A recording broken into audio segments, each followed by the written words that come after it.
For those of you who have been utilizing SEO for quite some time, you may also ask, why have my rankings become stagnant? It's important to remember that you aren't the only one seeking out SEO services on the internet. Everyone on the first page of search results is there likely because they are involved in an SEO program of their own. This also means that the closer you get to the top of results, the more difficult it is to surpass businesses that appear ahead of you. However, suppose you've hit a ceiling and you feel you're incapable of moving up.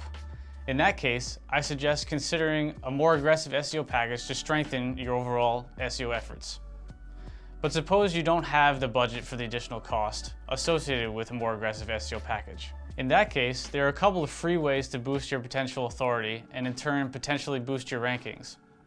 One is by acquiring more high-star quality reviews, and the other is writing and publishing original blog content to your website that is related to your industry, business, or the services you provide.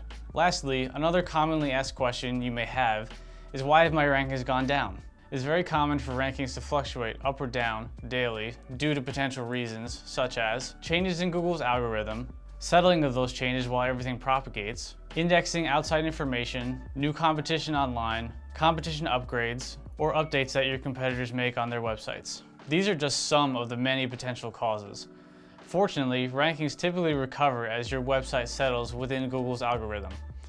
This includes instances where the ranking drop can be traced to a known cause, such as prior domain issues, website problems, or other over-optimizations that may have been made.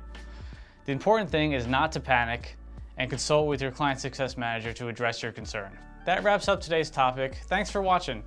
For more Autoshop Academy videos, please visit our website or subscribe to our YouTube channel.